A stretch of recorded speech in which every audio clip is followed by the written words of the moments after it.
लोहड़ी के पर्व की बधाई। पीएम मोदी ने भी लोगों को त्योहार की बधाई दी।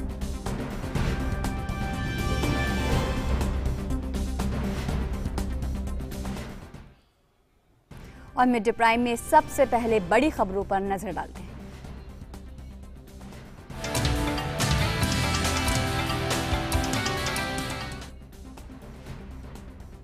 देश में कोरोना वायरस के खिलाफ निर्णायक लड़ाई की शुरुआत 16 जनवरी से टीकाकरण के साथ होने जा रही है। इसके लिए देश भर में वैक्सीन पहुंचाने का काम जारी है। कल देश के 13 शहरों में वैक्सीन भेजी गई। आज भी कई शहरों में वैक्सीन के पहुंचने का सिलसिला जारी है।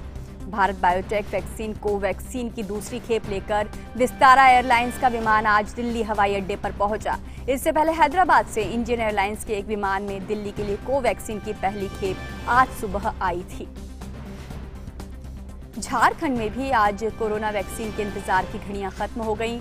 पुणे स्थित सीरम इंस्टीट्यूट ऑफ इंडिया द्वारा निर्मित कोरोना के टीके को आज सुबह विशेष कार्गो विमान से रांची लाया गया। वैक्सीन को रांची के नामकुम स्थित आरसीएच वैक्सीन सेंटर ले जाया गया।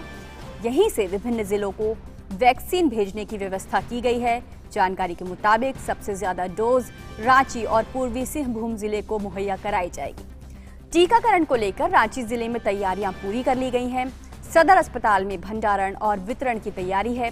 सेंटर में कोल्ड चेन को मेंटेन करने के लिए डीप फ्रीजर लगाया गया है।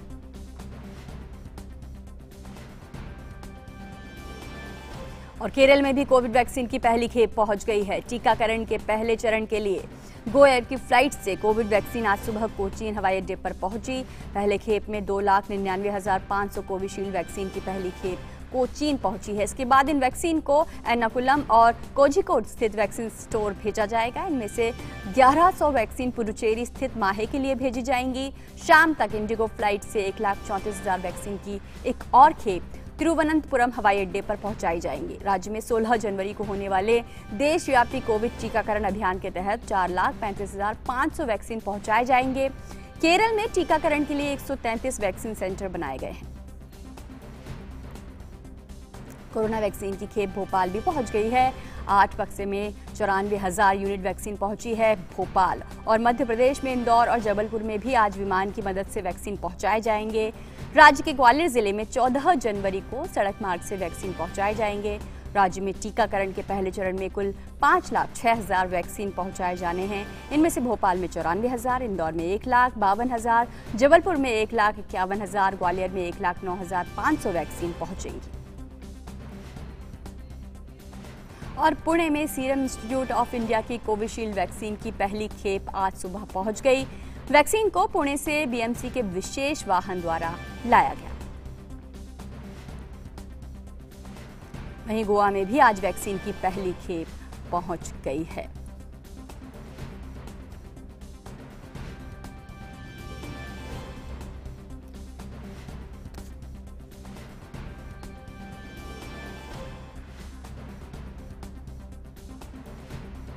तो 16 जनवरी से देश भर में टीकाकरण अभियान का जो आगाज होने जा रहा है, उसी क्रम में उसी सिलसिले में जो आज का चरण है वो बेहद महत्वपूर्ण है। और ये कल से ही इसकी शुरुआत हो गई थी, जब पूरब से लेकर पश्चिम तक, उत्तर से लेकर दक्षिण तक वैक्सीन की एक खेप देश भर में पहुंचाई जा रही है। अहम है ये काम प्रबंधन को लेकर, भंडारण को लेकर, और हम इसी पर एक महा कवरेज कर रहे हैं जिसमें देश भर से रिपोर्टर हमारे साथ जुड़ रहे हैं और चर्चा करेंगे कि किस तरीके से वैक्सीन देश के कोने कोने तक पहुंच रही है। देश भर से हमारे साथ रिपोर्टर जुड़े हैं। सबसे पहले दिल्ली से हमारे साथ नीतेंद्र जुड़ रहे हैं। नीतेंद्र, कोवैक्सीन और कोविशील्ड की खेप देश भर के अलग अलग हिस्सों में पहुंच रही है। टीकाकरण की दिशा में एक और बड़ा कदम है नीतेंद्र।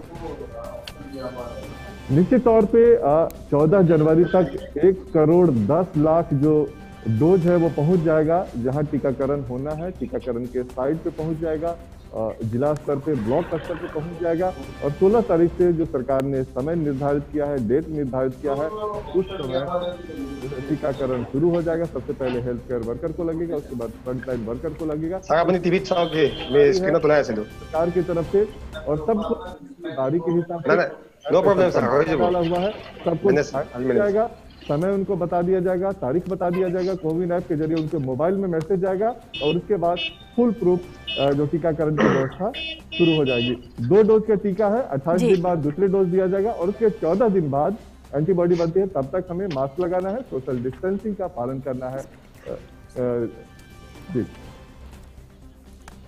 और हमारे साथ तापस भी जुड़े हुए हैं दिल्ली से। तापस, आपके पास आना चाहेंगे, किस तरह की तैयारियां भंडारण और प्रबंधन के लिए रखी गई हैं, ये सवाल आपसे है। और देश भर से हमारे साथ रिपोर्टर जुड़े हैं, दिल्ली से तापस, मुकेश और नीतेंद्र जुड़े हैं हमारे साथ, दक्षिण से भी हैं, पूरब से भी हैं, पश्चिम से भी हैं रिपोर्टर, और दिल्ली से इस वक्त हमारे साथ तापस जुड़ रहे हैं। तापस, प्रबंधन को लेकर किस तरीके की व्यवस्थाएं की गई हैं?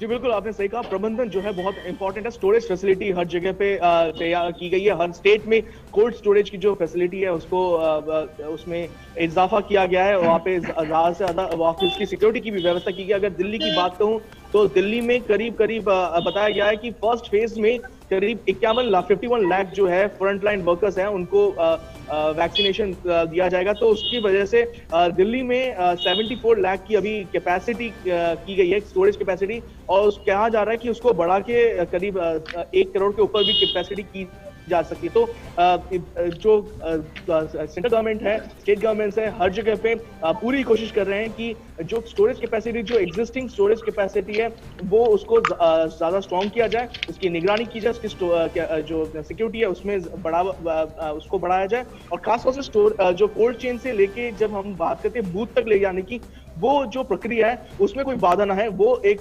बहुत अहम सवाल है, मसला है, जिसपे जो सरकारें हैं दोनों स्टेट और सेंटर दोनों ही पूरी तरह से जोश शोर से काम कर रही है। तो पूरा सिस्टम तैयार है। जो 3 ड्राई रन हुए उसमें इसको और पुख्ता किया गया है और अब बस तैयारी है 16 तारीख की।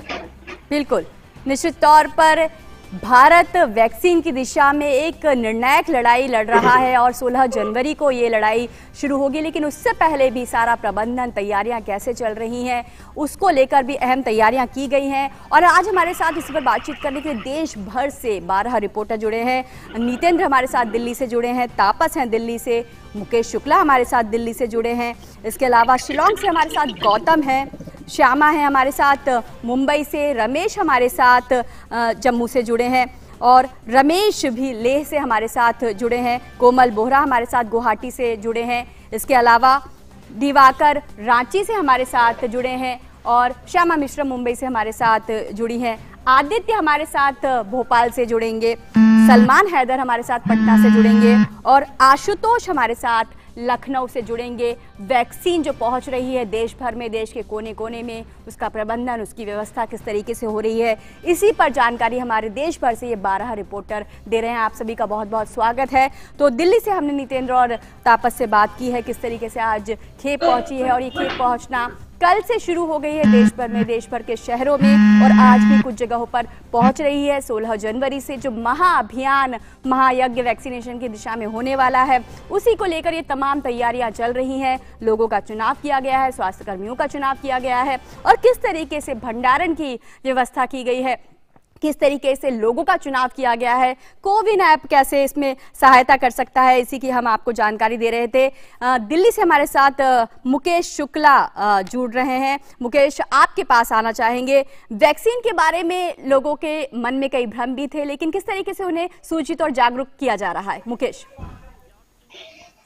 बिल्कुल रजनी, जिस वैक्सीन का सभी को इंतजार था वो 16 जनवरी को आम जनता के बीच में होगी। इसके लिए पहले से ही सरकारों ने उन पेशेंट्स को या उन उम्र को पहले ही रेक्टिफाई कर लिया, उनका पहले से ही चुनाव कर लिया कि किनको ये वैक्सीन पहले और दूसरे चरण में दी जाएगी। निश्चित तौर से जो कोविन ऐप बनाने की जो बातचीत चल रही है, इसके थ्रू वहां पर रजिस्ट्रेशन किया जाएगा और उसके बाद एक एक मैसेज जो है वो कंसर्न पर्सन को पहुंचाया जाएगा। उस मैसेज के हिसाब से ही आपको ये वैक्सीन दी जाएगी, जिसके लिए Aadhaar card, voter card, PAN card या आप पासपोर्ट कार्ड का इस्तेमाल कर सकते हैं। और जो भी हेल्थ सेंटर्स हैं वहां पर भी इसके मैसेज को गया, क्योंकि राज्य सरकार के पास और केंद्र सरकार के पास ऑलरेडी उन पेशेंट्स की सूची है और उन सिटीजन्स की सूची है जिनकी उम्र 50 से ज्यादा है, या वो लोग हैं जो भले ही यंगस्टर्स हैं लेकिन उनको पहले से कोई गंभीर बीमारियां हैं, वो उससे संक्रमित हैं। तो ऐसे आंकड़े सरकार ने पहले ही जुटा लिए हैं, क्योंकि ये वैक्सीन तभी मुकम्मल स्थान पर पहुंचेगी जब इनके आंकड़े होंगे। तो सरकार ने पंचायत में भी इस तरह से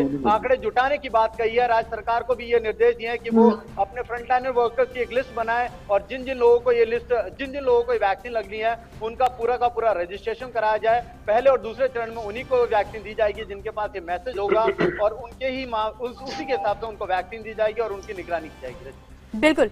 और जिस तरीके से अगर बात करें इस वैक्सीन को एक जगह से दूसरी जगह तक पहुंचाना, ये आसान काम नहीं है। इसमें बहुत ज़्यादा तैयारी की गई है ताकि सुदूर स्थित जो इलाके हैं वहां पर भी ये वैक्सीन पहुंच सके और लोगों तक इसका फ़ायदा पहुंचाया जा सके। इसके लिए बहुत पहले से तैयारी की गई है और पूरी तरह से रेकी की गई है किस तरीके से वहाँ पर यातायात किस तरीके से व्यवस्थित होगा, भंडारण की वहाँ पर किस तरीके से व्यवस्था होगी। इस तरीके से इस सारी चीज़ों को ध्यान में रखकर ये पूरी तैयारी की गई है। हमारे साथ पूरे ही देश से रिपोर्टर जुड़े हुए हैं, दूर दराज के इलाकों से भी हैं, और इसी क्रम में हम शिलांग पहुंचेंगे। शिलांग से हमारे साथ गौतम जुड़ रहे हैं। शिलांग, गौतम, अगर बात करें वैक्सीनेशन की तो न केवल अहम शहरों में, दिल्ली में अभी हम थे, राजधानी में अभी हम थे, लेकिन अब हम शिलांग पहुंचे हैं, आप तक पहुंचे हैं।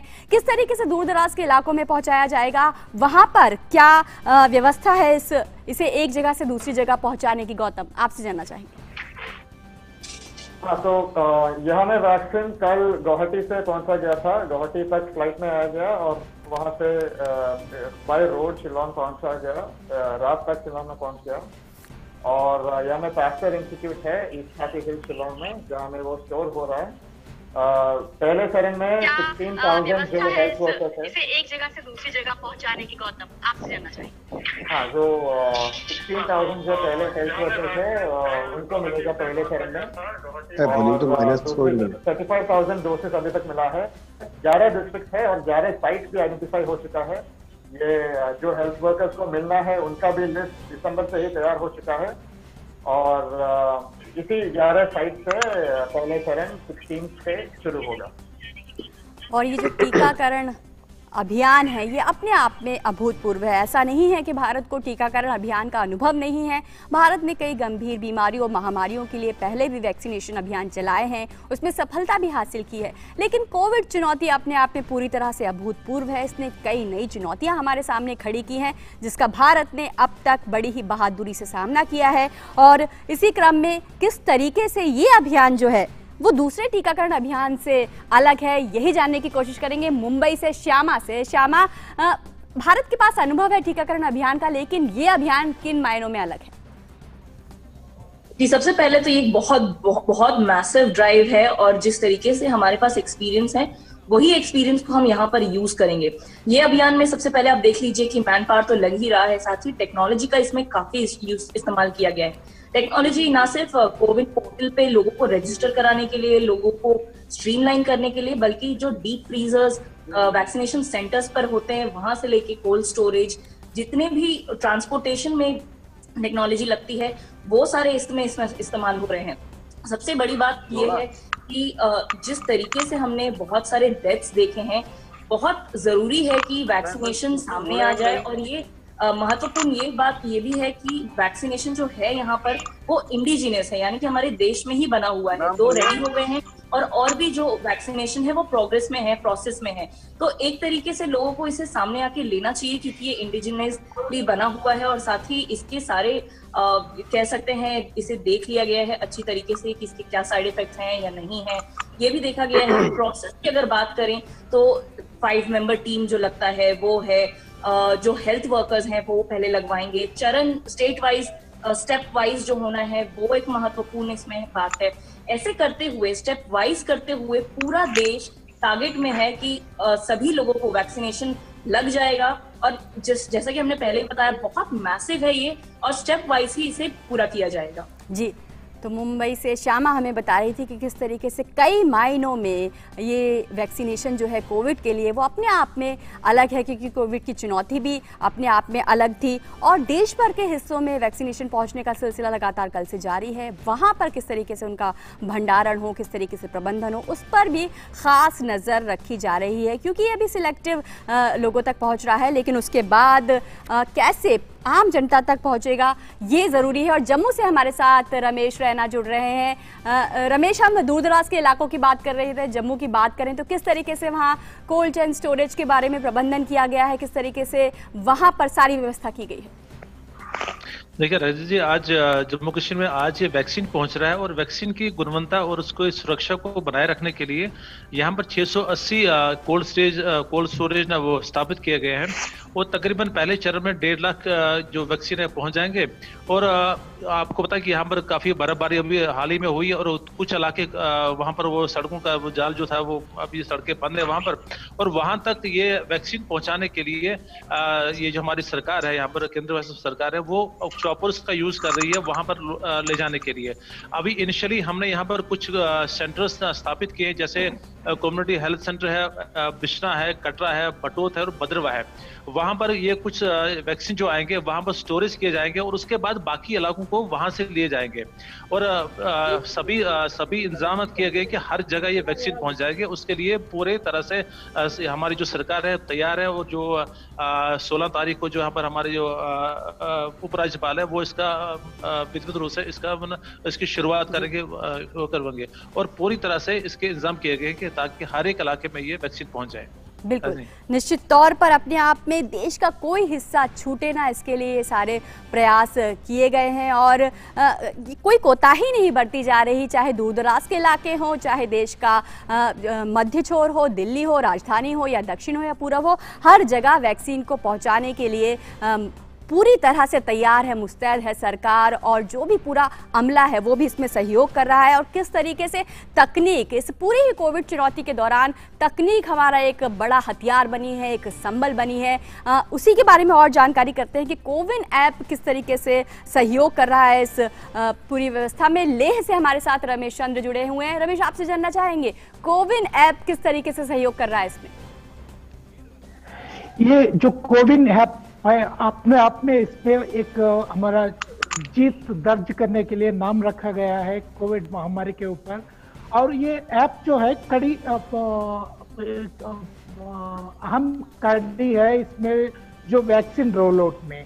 इसमें 5 मॉड्यूल्स है, 5 मॉड्यूल्स के अंदर एडमिनिस्ट्रेशन हो या तो सप्लायर्स हो, जो सर्कुलेशन हो, स्टोरेज हो और फाइनली जो डोज रेसिपिएंट्स हो, उन लोगों का सारे जानकारी एक मॉड्यूल में अपने जानकारी मिल जाएगी। और साथ ही साथ हम इम्पोर्टेंट चीज़ ये है कि जो बेनिफिशियरी होंगे, जो रेसिपिएंट होंगे जो डोज की, उनको आज कोविड वैक्सीन मिल जाएगी और कहाँ मिल जाएगी, कौन से सेंटर में उनको जाना है, वहाँ से डोज मिलने के बाद अगले डोज कब मिलेगी, सेकंड डोज होने के बाद उनको सर्टिफिकेशन भी मिलेगी। ये सारे डिटेल्स एक ही ऐप में जो इलेक्ट्रॉनिक वैक्सीन इंटेलिजेंस नेटवर्क जो पहले से हमारा यूनिवर्सल वैक्सीन इम्यूनाइजेशन प्रोग्राम में यूज करते थे, उस इवेंट को स्पेशली कोविड के लिए, कोविड वैक्सीन रोल आउट के लिए रिपर्पस किया हुआ है। इसका नाम दिया हुआ है कोविन ऐप, जिससे आपको सारे जानकारी एडमिनिस्ट्रेशन हो, सप्लायर्स हो, रेसिपिएंट्स हो, उनको सबको मिल जाएगी। बिल्कुल, तो कोविन ऐप एक तरीके से एक सेतु बना हुआ है संवाद का उन लोगों के बीच में जो जानकारी हासिल करना चाहते हैं वैक्सीन को लेकर। लेह से रमेश जुड़े थे हमारे साथ और तकनीक और जो मानवीय पहलू है उसका बड़ा ही सुंदर चित्रण हमने इस पूरी कोविड चुनौती के दौरान देखा है। हमारे कोविड वॉरियर्स ने मिसाल कायम की है और अब वो वॉरियर्स जो वैक्सीनेशन के जरिए आगे बढ़ा रहे हैं इस लड़ाई को, उनकी लड़ाई भी अहम है। किस तरीके से वो स्वास्थ्यकर्मी जो आगे आए हैं इस लड़ाई में वैक्सीनेशन के लिए, उनकी बात करना भी यहाँ पर लाजमी है। तो हमारे साथ कमल जुड़ रहे हैं गुवाहाटी से, उनसे बात करते हैं। कमल, अगर बात करें उन स्वास्थ्यकर्मियों की जिनका चुनाव किया गया है, क्या मापदंड था, क्या क्राइटेरिया था उनके चुनाव का? जी देखिए रजनी, जहां तक ये जो फ्रंटलाइन वॉरियर्स है, खास करके जो स्वास्थ्य कर्मी है, उन लोगों का सहन करने का जो यहाँ पे कोई क्राइटेरिया फिलहाल सरकार के द्वारा क्या नहीं गया, लेकिन जो भी स्वास्थ्य कर्मी थे ये कोविड के दौरान जो ये ट्रीटमेंट चल रहा था, तभी ये सभी तरह के स्वास्थ्य कर्मी इस पूरे कार्य में जुटे हुए थे। तो इसलिए जितने भी यहाँ पे स्वास्थ्य कर्मी हैं उन सभी को ये वैक्सीन देने का यहाँ पे सरकार ने व्यवस्था की है। लगभग ये जो फर्स्ट फेज है जिसमें असम में लगभग 2 लाख लोगों को ये वैक्सीन देने का यहाँ पे प्रबंध किया गया है। लेकिन अगर हम लोग कल तक की बात करें, ये कोविन ऐप के जरिए लगभग 1,80,50 क्या है और इन सभी को ये वैक्सीन दिया जाएगा। और उसी साथ इसके साथ ही सेंट्रल गवर्नमेंट के जितने भी एजेंसीज है उनमें से भी 5,500 लोगों ने पंजीयन किया है। तो कुल मिला के इस फर्स्ट फेज में लगभग 1,90,000 से भी अधिक लोगों को यहाँ पे वैक्सीन दिया जाएगा। लेकिन जहां तक सहन करने का बात है, सभी प्रकार के स्वास्थ्य कर्मी को इस बार वैक्सीन दिया जाएगा जिसने भी पंजीयन किया है। बिल्कुल, निश्चित तौर पर स्वास्थ्य कर्मियों को अभी पहले चुनाव किया गया है, जिनकी पूरी जानकारी कोविन ऐप पर डाली गई है और उन्हें पहली बार में ये टीका लगाया जाएगा। और ये जो पूरा वैक्सीनेशन अभियान हो रहा है वो सरकार की देखरेख में, निगरानी में हो रहा है और इस पर दुनिया भर की नज़र भी है। सरकार ने बार बार कहा है कि हमने जो वैक्सीन देश में बनाई है उसकी कीमतें बहुत कम हैं। और अगर बात करें इस पर तो दिवाकर हमारे साथ रांची से जुड़ रहे हैं। दिवाकर, हमारे यहाँ जो वैक्सीन बनी है उस पर दुनिया की भी नज़र है और सरकार ने कहा है उनकी कीमत जो है वो जब बाजार में होंगी तो अफोर्डेबल होंगी, बहुत सस्ती होगी। देखिए, बहुत बड़ी बात है और भारत के लिए भी एक, जो दुनिया में कहते हैं कि भारत विश्व गुरु बनने की स्थिति में है और वो जिस तरीके से केंद्र सरकार की नीतियां रही हैं और अभी कोरोना काल में जिस तरीके से भारत ने एक तरीके से हम कह सकते हैं परफॉर्म किया है कि देश में जो रिकवरी रेट है वो 97% के आसपास पार कर गया है। छोटे छोटे राज्य हैं, चाहे झारखंड हो, यहाँ भी करीब रिकवरी रेट 98% को पार कर गया है। तो ऐसे में जो परफॉर्मेंस रहा है और उसके बाद वैक्सीनेशन में जो हमारी एक कह सकते हैं उपलब्धि है, एक साथ हमने 2 जो वैक्सीन है उसको हमने अप्रूवल दिया है और वो 16 तारीख से लोगों को लगनी शुरू हो जाएगी। और जिस तरीके से आज झारखंड में वैक्सीन की पहली खेप पहुंची है और करीब 2.25 लाख लोगों को टारगेट किया गया है कि उसे वो दिया जाएगा, तो इस हिसाब से भी हम कह सकते हैं कि एक बड़ी उपलब्धि और लोगों में इसको लेकर गजब का जोश और उत्साह भी रजनी देखने को मिल रहा है। और भारत ने लगातार कोरोना काल में अपनी, चाहे वो हर पहलू की हम बात करें कि भारत ने लगातार पहले लॉकडाउन लगाया और उसके बाद पूरे विश्व में एक इसने मैसेज दिया कि इतने बड़े कंट्री में किस तरीके से कोरोना को रोका जा सकता है। भारत में हालांकि इफेक्टिव रेट जो था वो थोड़ा सा बीच में बढ़ा था, लेकिन बाद में उस पर रोक लगाई गई और लगातार उस पर प्रधानमंत्री की ओर से मॉनिटरिंग की गई। लगातार प्रधानमंत्री देशवासियों के साथ संवाद कर रहे थे कि किस तरह लोगों को मास्क लगाना है, एहतियाती कदम उठा रहे हैं और लोगों ने उसका पालन किया और उसी का ये नतीजा रहा कि भारत हर फेज में कामयाब हुआ है। और वैक्सीनेशन का जो काम कल परसों से शुरू होने वाला है उसमें भी निश्चित तौर पर भारत अपनी एक नई उपलब्धि और दुनिया को एक नया मैसेज देने में कामयाब होगा। बिल्कुल, निश्चित रूप से भारत के लिए, भारत के लोगों के लिए ये उपलब्धि का समय है और जैसा प्रधानमंत्री ने भी पूर्व में कहा था कि गर्व से सर ऊंचा उठाने का वक्त है। और वास्तव में 1 साल के भीतर जनवरी में जब पहला मामला सामने आया, उसके बाद जब चरम पर पहुंचा तो दुनिया भर में नए मामले सामने आए, तब भी भारत ने पूरी बहादुरी के साथ, पूरी मजबूती के साथ अपनी ये लड़ाई लड़ी। और बार बार कहा जा रहा था कि 2020 के आखिर में या फिर 2021 के प्रारंभ में वैक्सीन आएगी और उस वायदे को पूरा एक तरीके से निभाया है सरकार ने। और इसीलिए शायद लोगों में उत्साह जो है होना है वो लाजमी है। लोग खुश हैं कि वैक्सीन आ रही है। एक चुनौती थी जिसका कहीं ना कहीं हमने एक समाधान ढूंढा है और सावधानियां बरती जा रही हैं। आदित्य हमारे साथ अब भोपाल से जुड़ेंगे। आदित्य, आपके पास आ रहे हैं। जैसा दिवाकर ने बताया, रांची से लोगों के भीतर उत्साह है। कैसा है भोपाल के भीतर माहौल? लोगों को किस तरीके से इसके बारे में बातचीत हो रही है? क्या संवाद आपके सामने आ रहे हैं? रजनी, बिल्कुल बहुत उत्साह दरअसल उनमें सबसे ज्यादा है जिन लोगों ने पूरे अभी तक कोविड जब से शुरू हुआ था अब तक फ्रंट लाइन में रहकर काम किया था और अब उन्हीं को सबसे पहले वैक्सीनेशन होना है। आज जैसे ही भोपाल स्टेट हैंगर पर वैक्सीन लैंड हुई और उसके बाद जब वो वैन में रखाई और वहां से संभाग डिपो जो बनाया गया है वहां पर उसको ले जाया गया, तो वहां जो हेल्थ वर्कर थे उनका यही कहना था कि जिस प्रायोरिटी से हमने कोविड के दौरान लोगों को देखा है, उनका इलाज किया है, उनको ठीक करने की कोशिश की है, वही प्रायोरिटी अब हमें दी जा रही है सबसे पहले, ताकि जब ये वैक्सीन आ रही है तो हम उम्मीद कर सकते हैं कि कितना उत्साह, कितनी खुशी उनके अंदर होगी। लेकिन रजनी, एक बात और महत्वपूर्ण है कि जिस तरीके से जब ये कोविड की शुरुआत हुई थी फरवरी मार्च में, जब भोपाल में ये मामला सामने आया था, हमें याद है वो तस्वीर जब एयरपोर्ट पर हम मौजूद थे, हम उसको शूट कर रहे थे और एक एम्बुलेंस खड़ी हुई थी, उसमें से एक छात्रा थी भोपाल की, जो सबसे पहला मामला आया था। वहां से लेकर आज तक का जो सफर है, यानी कि कोल्ड चेन जो ट्रक वहां पर खड़ा हुआ था, एक स्टोरेज ट्रक जो था जिसमें वो वैक्सीन ले जाए गए, एम्बुलेंस से स्टोरेज ट्रक का जो सफर था, ये वाकई बहुत जैसे कहें कि इस बीच में कई लोग इसका शिकार हुए। और आज जब भोपाल ये वैक्सीन पहुंची है, 94,000 यूनिट आज भोपाल पहुंची है, कुल 5,06,000 यूनिट मध्य प्रदेश में आनी है। भोपाल, इंदौर, ग्वालियर, जबलपुर में सबसे पहले इसको पहुंचना है। ग्वालियर में ये बाय रोड आनी है, भोपाल, इंदौर, जबलपुर में जो है बाय एयर इसको पहुंचना है। दोपहर तक, शाम तक जो है ये बाकी इंदौर और जबलपुर में भी पहुंच जाएगी। लेकिन इसके अलावा अब जब भोपाल ये वैक्सीन पहुंची तो उसके बाद जो भोपाल संभाग के जिले हैं वहां पर उनको रवाना कर दिया गया। जैसे ही एयरपोर्ट से भोपाल के संभाग में उसको लाया गया, संभाग डिपो में, वहां से करीब 1 से 1.5 घंटे का वक्त लिया पूरा जो हमला वहां पर लगा था। उसके बाद उसकी पैकिंग की गई, स्टोरेज की पैकिंग करने के बाद जिलों का नाम उस बॉक्स पे लिखा गया। हरदा जिले में अगर कोई वैक्सीन जानी है तो उसका बॉक्स पे हरदा जिला लिखा गया, रायसेन जिले पे जानी है तो उसका नाम लिखा गया और उसको बॉक्स में रख के बाकायदा उसको सील किया गया और इसको वहां भेजने की कार्रवाई की गई। जी आदित्य, बिल्कुल हर जरूरी जगह पर, हर गंतव्य पर सही समय पर वैक्सीन की खेप पहुंच रही है। बहुत बहुत शुक्रिया आपका भोपाल से जुड़ने के लिए। और वैक्सीन सही समय पर पहुंचे, उसके बाद की चरणों पर भी नजर रखी जाएगी, किस तरीके से उसका प्रबंधन होगा उस पर भी नजर रखना जरूरी है। उसके लिए भी सारी गाइडलाइंस बनाई गई हैं, सारी तैयारी की गई है, उस पर भी बातचीत करेंगे। लखनऊ से हमारे साथ आशुतोष जुड़ रहे हैं। अगर बाद के चरण की बात करें आशुतोष, क्या साइड इफेक्ट होंगे, उसकी क्या तैयारी की गई है, उस पर जानकारी दें। देखिए, जिस तरीके से रजनी पूरा तैयारी की गई है उसमें साफ तौर पर सरकार ने और साथ में जो है स्वास्थ्य विभाग ने ये बताया है कि वैक्सीन के लगाने के बाद क्या कुछ हो सकता है, इसके ऑब्जर्वेशन के लिए पूरी तरह से स्वास्थ्य विभाग तैयार है। उसने 3 कमरे बनाए गए हैं, एक में वेटिंग रूम है, दूसरे में वैक्सीनेशन होगा और तीसरे कमरे में आधे घंटे की वेटिंग होगी, जहां पर उस वैक्सीनेशन के बाद अगर किसी के ऊपर क्या प्रभाव आता है इसका आकलन किया जाएगा।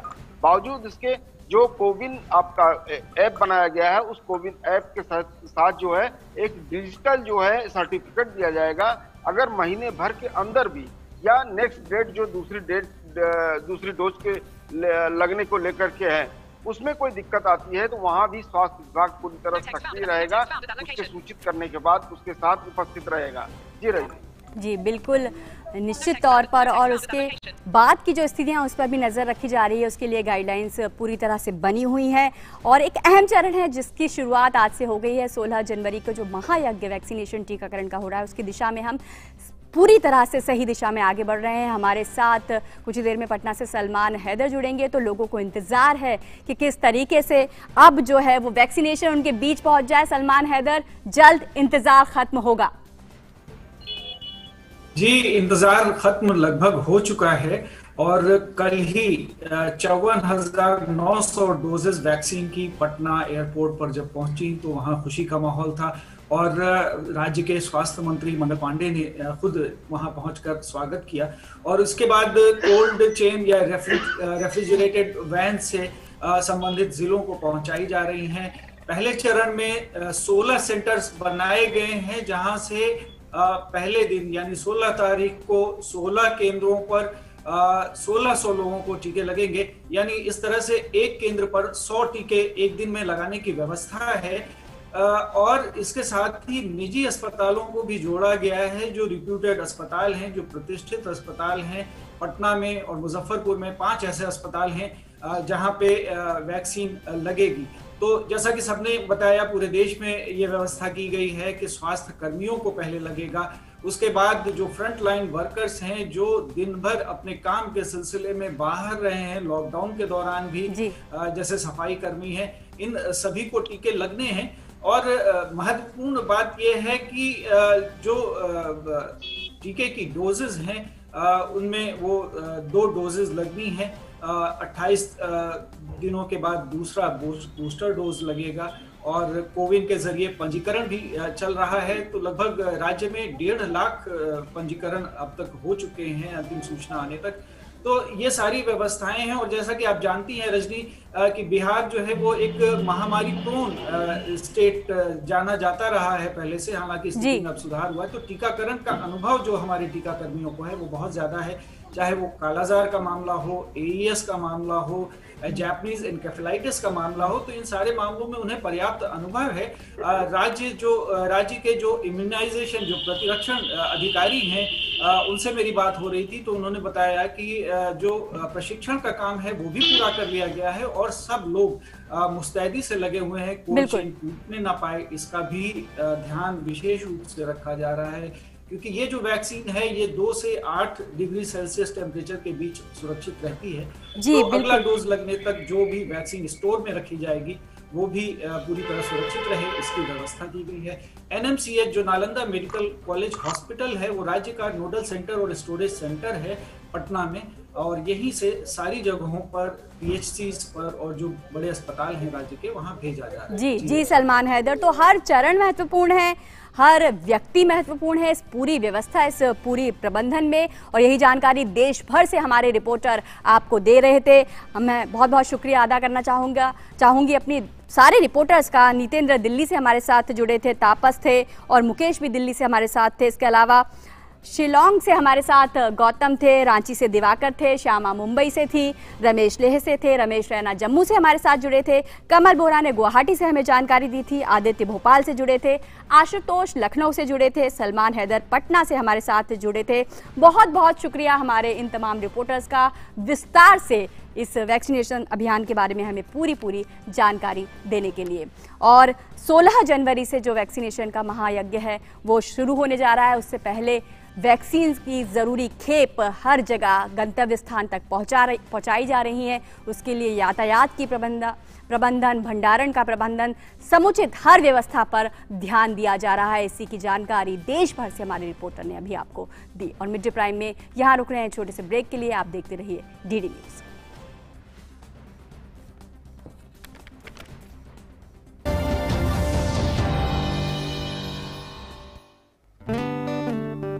बढ़ो बढ़ो बढ़ो मेरे संग,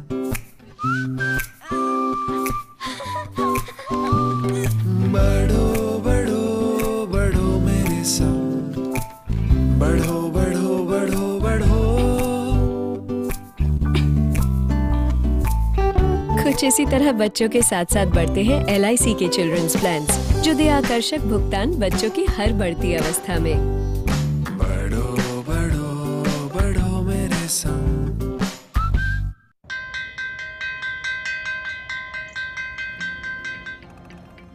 पहला अक्षर अ रट लो तो व से एक विद्वान होगा, पक्की होगी बुनियादें तो ह से हिंदुस्तान होगा।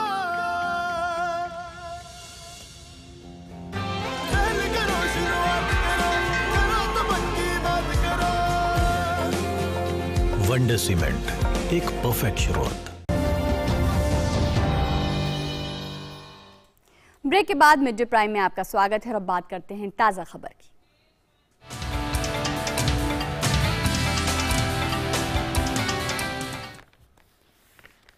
मध्य प्रदेश के मुरैना में जहरीली शराब से हुई 20 लोगों की मौत के बाद आज मध्य प्रदेश सरकार ने जिले के कलेक्टर अनुराग वर्मा और पुलिस अधीक्षक अनुराग सुजानिया को तत्काल प्रभाव से हटा दिया है। मुख्यमंत्री निवास कार्यालय में मुख्यमंत्री शिवराज सिंह चौहान के नेतृत्व में हुई एक उच्च स्तरीय बैठक में यह फैसला किया गया।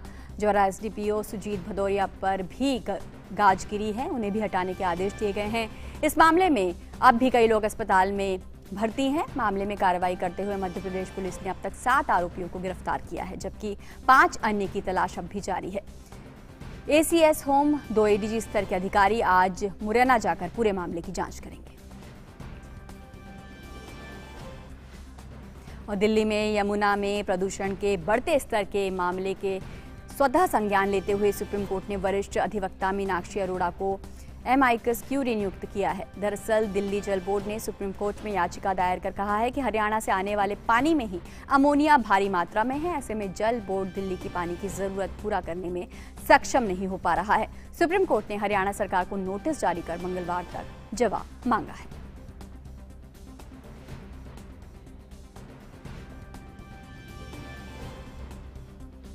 और मिड डे प्राइम में अब नजर डालते हैं अन्य राष्ट्रीय खबरों पर।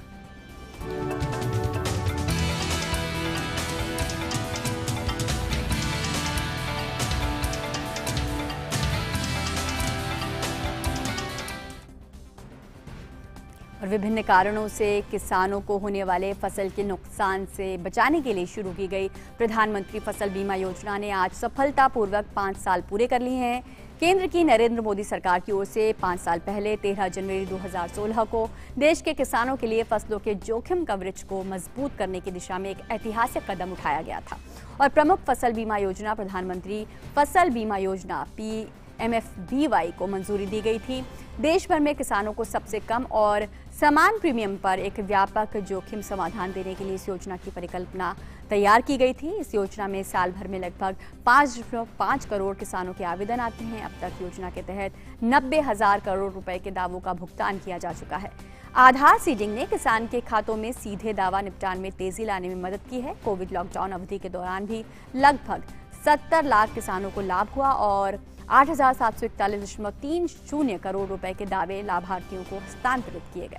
किसानों के लिए शुरू से आखिर तक जोखिम को कम करने की व्यवस्था के रूप में योजना में बुआई से पूर्व चक्र से लेकर कटाई के बाद तक फसल के पूरे चक्र को शामिल किया गया, जिसमें रोकी गई बुआई और फसल के बीच में प्रतिकूल परिस्थितियों से होने वाला नुकसान भी शामिल है। बाढ़, बादल फटने और प्राकृतिक आग जैसे खतरों के कारण होने वाली स्थानीय आपदाओं और कटाई के बाद होने वाले व्यक्तिगत खेती के स्तर पर नुकसान को शामिल किया गया है। इस तरह के प्रबंधों के कुछ उल्लेखनीय उदाहरणों में खरीफ 2019 के सूखे के दौरान आंध्र प्रदेश और कर्नाटक में 500 करोड़ रुपए से अधिक बुआई के दावों को रोकना, खरीफ 2018 के दौरान ओलावृष्टि के कारण हरियाणा में 100 करोड़ रुपए से अधिक के स्थानीयकृत आपदा दावे, राजस्थान में रबी 2019 और 20 में टिड्डियों के हमले के दौरान लगभग 30 करोड़ रुपए के मौसम के बीच में प्रतिकूल परिस्थितियों के कारण होने वाले नुकसान के दावे और खरीफ 2019 की बेमौसम बारिश के दौरान महाराष्ट्र में 5,000 करोड़ रुपए के दावे भी शामिल हैं।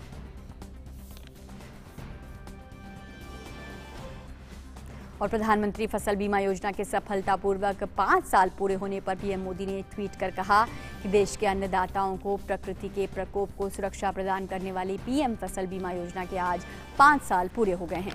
इस योजना के तहत नुकसान का कवरेज बढ़ने और जोखिम कम होने से करोड़ों किसानों को लाभ हुआ है। इसके सभी लाभार्थियों को मेरी बहुत बहुत बधाई।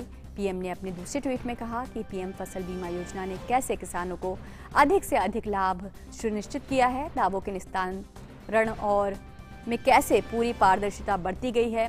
PMFBY से संबंधित ऐसी सभी जानकारियां नमो ऐप के योर वॉइस सेक्शन में रखी गई हैं। जानें और शेयर करें।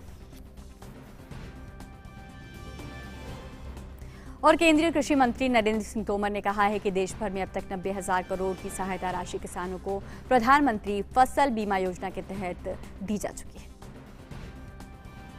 प्रधानमंत्री फसल बीमा योजना की जानकारी हर व्यक्ति को मिल सके, इसके लिए क्रॉप इंश्योरेंस ऐप बनाया गया है। इस ऐप के माध्यम से किसान अपनी सारी माहिती को प्राप्त करने में सक्षम हो सकेगा। किसान को भुगतान जल्दी हो सके, उसकी क्रॉप का आकलन जल्दी हो सके, इस दृष्टि से सैटेलाइट का भी उपयोग भारत सरकार राज्यों के साथ मिलकर कर रही है। मुझे यह कहते हुए प्रसन्नता है कि आज दिनांक तक प्रधानमंत्री फसल बीमा योजना के माध्यम से किसानों के नुकसान की भरपाई 90,000 करोड़ से ज़्यादा किसानों के खाते में पहुंच चुकी है। प्रधानमंत्री फसल बीमा योजना से देश भर में किसानों को लाभ हो रहा है। इन्हीं लाभार्थी किसानों ने कहा है कि सरकार की इस योजना से न केवल उन्हें खेती करने में आसानी हो रही है, बल्कि प्राकृतिक आपदा का सामना भी किसान कर रहे हैं। यहाँ 5 एकड़ की ज़मीन है जिसमें हम लोग धान की बुवाई करते थे। इस बार पानी के कारण उसमें बहुत नुकसान हुआ है, जिसके तहत हमें प्रधानमंत्री फसल बीमा योजना से बहुत फ़ायदा हुआ। हमें 10,000 का फ़ायदा हुआ है, इसलिए हम प्रधानमंत्री बीमा योजना के तहत प्रधानमंत्री को बहुत बहुत धन्यवाद करते हैं। मैं 7 एकड़ में चना का फसल लगाया था और ये शासन का जो फसल बीमा योजना है हम किसानों के लिए बहुत फ़ायदेमंद योजना है। हम सब किसान को इसका फ़ायदा उठाना चाहिए। मैं पिछले साल चना फसल ठीक ढंग से नहीं हो पाया, ओलावृष्टि बारिश के कारण, तो मेरे बीमा कंपनी से करीब 1,15,000 रुपये के आसपास मिला था। मैंने विगत साल रबी की फसल के लिए मैं फसल बीमा प्रधानमंत्री फसल बीमा का योजना का कराया था मैं, तो मेरे लिए वो बहुत वरदान साबित हुआ, क्योंकि फसल मेरा नुकसान हो गया और उसकी भरपाई मेरा इतना बेहतरीन तरीके से हुआ कि अगर वो फसल प्रधानमंत्री फसल बीमा योजना का लाभ मैं नहीं लिया रहता तो आज मैं एक प्रकार से मैं बर्बाद होने की मतलब कंडीशन में था। मैं पिछले साल में 2 एकड़ सोयाबीन बुआई की थी, लेकिन पिछले साल महाराष्ट्र में भारी वर्षा के कारण हमें सोयाबीन में बहुत भारी नुकसान आया और हमने प्रधानमंत्री किसान बीमा योजना के अंतर्गत हमें अर्ज भरा था। उसमें हमें 10,000 रुपये उसमें मिल गए और उसमें बहुत सारा हमारा जो नुकसान था उसमें हमें थोड़ी राहत मिल गई। इस वक्त जो तूफान आया था, बहुत बारिश पड़ा, इसके वजह से मेरा पूरा शहर में मेरा जो चावल का जो लगाया था पूरा उधर बर्बाद हो गया था। इसीलिए तो मैं प्रधानमंत्री से फसल बीमा योजना से मैं इन्वेस्ट किया था। इसी में मेरा 20,000 तक मुझे आया है। यही फसल बीमा योजना से हम लोग को सभी रैतों को सुविधा हो रहा था।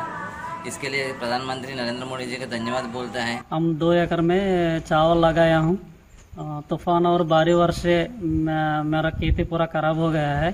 प्रधानमंत्री फसल बीमा योजना से हमको 15,000 रुपया परिहार मिला है, उसी से फिर हम खेती कर रहा हूँ। प्रधानमंत्री मोदी जी को धन्यवाद है। रुक करते हैं अगली खबर का। रक्षा राज्य मंत्री श्रीपद नाइक की स्थिति अब पहले से बेहतर है। कार दुर्घटना के बाद गोवा मेडिकल कॉलेज में भर्ती कराए गए केंद्रीय मंत्री को आज वेंटिलेटर से हटा लिया गया है। उन्होंने गोवा के मुख्यमंत्री प्रमोद सावंत और अपने परिवार से बातचीत की है। गोवा मेडिकल कॉलेज के डीन डॉक्टर शिवानंद बांजेकर ने ये जानकारी देते हुए बताया कि आज एम्स डॉक्टर्स की एक टीम ने अस्पताल में हो रहे श्रीपद नाइक के इलाज का मुआयना किया और संतुष्टि जताई है। आयुष मिनिस्टर का आज का जो हेल्थ स्टेटस है बढ़िया है। उनको हमने वेंटिलेटर से अभी ये किया है, ट्यूब भी निकाला है एंड उनको सिर्फ नेज़ल ऑक्सीजन से अभी रखा है और उनका बातचीत भी हो रहा है रिलेटिव के साथ। उन्होंने हमारे माननीय चीफ मिनिस्टर से भी बात की एंड उनका दवा चालू है। एम्स के डॉक्टर ने बोला है उनका ट्रीटमेंट सही हो रहा है, तो उनको शिफ्ट करने की ज़रूरत भी नहीं। और देश भर में आज लोहड़ी का त्यौहार मनाया जा रहा है।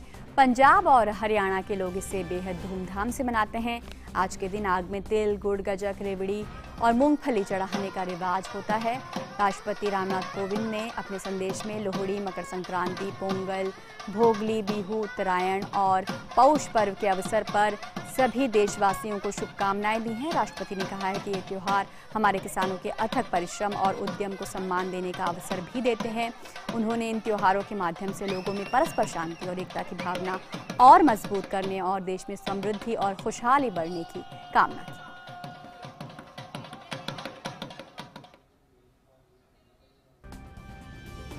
प्रधानमंत्री नरेंद्र मोदी ने देशवासियों को भोगली की शुभकामनाएं भी दी हैं। पीएम ने ट्वीट कर कहा है कि सभी को भोगी की शुभकामनाएं। मैं प्रार्थना करता हूं कि ये खास दिन सभी के जीवन को खुशियों और अच्छे स्वास्थ्य से भर दे।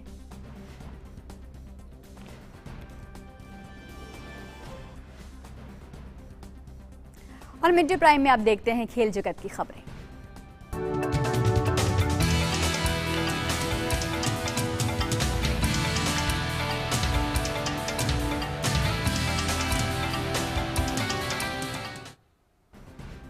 और खेल जगत की खबरों से हमें रूबरू करा रहे हैं गौरव। शुक्रिया रजनी। और खेल की खबरों की जो शुरुआत करेंगे वो करेंगे भारत ऑस्ट्रेलिया टेस्ट सीरीज के साथ, जहां सिडनी टेस्ट के महासंग्राम के बाद अब भारत और ऑस्ट्रेलिया की टीमें 15 जनवरी से शुरू होने वाले ब्रिस्बेन टेस्ट के लिए खुद को तैयार करने में जुट गई हैं। चोट की समस्या से बुरी तरह से जूझ रही टीम इंडिया ने आज काबा के मैदान पर जबरदस्त रूप से अपनी तैयारी को अंजाम दिया। 4 मैच की टेस्ट सीरीज फिलहाल 1-1 से बराबर है। टीम इंडिया से पहले ही मोहम्मद शमी, उमेश यादव, केएल राहुल, रविंद्र जडेजा, हरमा विहारी चोट के चलते बाहर हो गए हैं, जबकि जसप्रीत बुमराह का भी पेट की मांसपेशियों में खिंचाव के चलते चौथे टेस्ट में खेलना फिलहाल तय नहीं है। वैसे इस मैच में तेज गेंदबाज शार्दुल ठाकुर को पिछले मैच में बेअसर रहे नवदीप सैनी की जगह पर शामिल किया जा सकता है।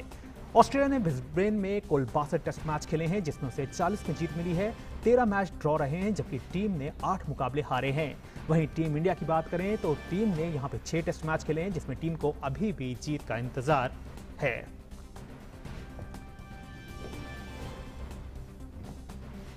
और क्रिकेट की खबर के बाद अब बात करते हैं ओलंपिक की। टोक्यो ओलंपिक आयोजन समिति के अध्यक्ष योशिरो मोरी ने कहा है कि टोक्यो ओलंपिक पूर्व निर्धारित योजना के अनुसार 23 जुलाई 2021 से ही शुरू होगा, चाहे कोरोना की स्थिति गंभीर हो या नहीं। गौरतलब है कि पिछले कुछ समय से ऐसी बातें सुनने को मिल रही थीं कि टोक्यो ओलंपिक को 2024 या 2032 तक के लिए स्थगित किया जा सकता है। समिति के अध्यक्ष ने इन सारी बातों का खंडन किया। योशिरो मोरी ने कहा कि खेलों का सफल आयोजन लंबी अंधेरी रात के बाद पहली रोशनी का प्रतीक होगा। तो आज खेल की खबरों में फिलहाल बस इतना ही, लेकिन बाकी खबरों के लिए वापस चलते हैं अपने सहयोगी रजनी के पास। बहुत शुक्रिया गौरव आपका। और अब बात उन खबरों की जो दुनिया भर में सुर्खियों में छाई हुई हैं।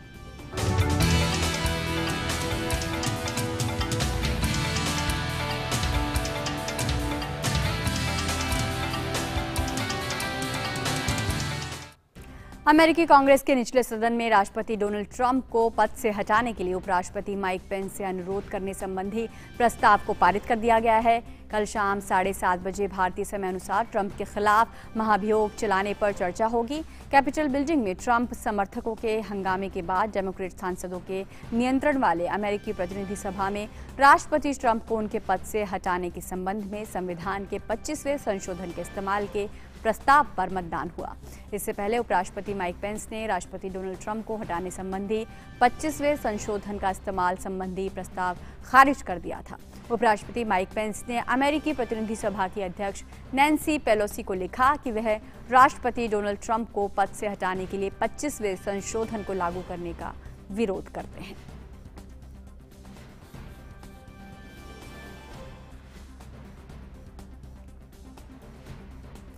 और अब बारी हमारे अगले सेगमेंट लाइव प्राइम की।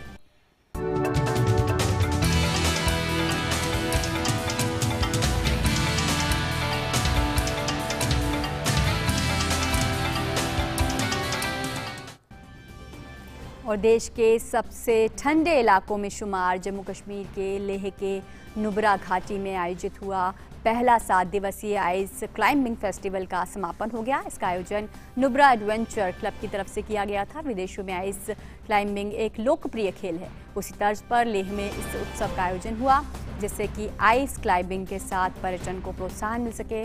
इस प्रतियोगिता में 4 महिलाओं समेत 18 प्रतिभागियों ने हिस्सा लिया।